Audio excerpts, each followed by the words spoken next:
Spreuke 28. Goddeloses vlug weg, al jag niemand hulle nie. Regverdiges is so dapper soos leeu's. As daar opstand is in 'n land, wissel die leiers vinnig. As 'n wyse en kundige aan bewind kom, is daar langvastigheid in die land. 'n man wat self arm is en ander arm mense uitbuit, is so stortreën wat alles wegspoel, sodat daar niks kos oorbly nie. Mense wat die wet van God verwerp, praat met lof van die goddelose mense. Mense wat die wet onderhou, weerstaan hulle. Mense wat kwaad doen, het geen begrip van die reg nie. Wie vra na die wil van die Here, verstaan dit volkome. Dit is beter om arm te wees en eerbaar te lewe, as om oneerlik te lewe en ryk te wees. 'n verstandige seun gehoorsaam die eise van God. Een wat hom ophou met ligsinnige mense, bring sy pa in die skande.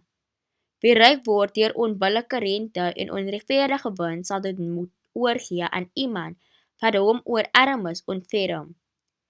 Elkeen wat hom doof hou vir die eise van God, sy gebede sal verwerp word. Wie eerlike mense wegrokkel na die verkeerde pad, sal in sy eie struik trap. Mense wat onberispelik lewe, sal goeie dinge erf. 'n ryk man dink dalk dat hy boonop wys is, maar 'n arm mens met insig kan dwars deur hom kyk. Wanneer regverdiges vreugde beleef, is almal bly daaroor. Wanneer goddeloses oorneem, kruip al die mense weg. Wie sy oortredings versooi, sal nie voorspoedig wees nie. Wie sy sonde bely en daarvan afsien, sal genade ontvang. Die mens wat altyd versigtig is, sal gelukkig wees. 'n hardkoppige persoon sal in kwaad verval.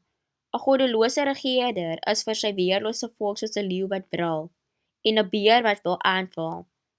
'n heerser sonder insig neig om ander te verdruk.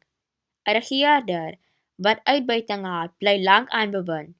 'n moordenaar se gewete dryf hom die graf in. Niemand moet probeer om hom te help nie. Hy wat 'n eerbare lewe lei, sal veilig wees. Iemand wat 'n dubbele lewe lei, sal daardeur tot 'n val kom. Iemand wat sy grond bewerk, sal volop hê om te eet. Wie met nuttelose dinge boer, sal armoede oes.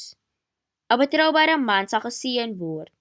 Een wat ten alle koste gou ryk wil word, gaan moeilikheid kry. Dit is verkeerd om partydig te wees, tog sal sommige verkeerd optree vir 'n stukkie brood. 'n geldgierige wil vinnig ryk word.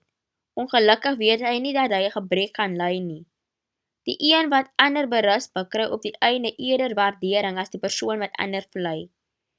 Iemand wat sy ouers besteel en dan nog sê ek doen niks verkeerds nie, is so goed as 'n moordenaar.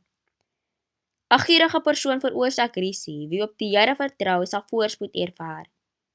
Wie op sy eie insig vertrou, is 'n dwaas. Wie hom deur wysheid laat lei, word bevry. Hy wat iets gee vir 'n arm mens, sal self nooit iets kort kom nie. Iemand wat sy oë vir hulle sluit, sal vervloek wees. Wanneer goddeloses die regering oorneem, kruip die mense weg. Wanneer die goddelose omkom, floreer die regverdiges.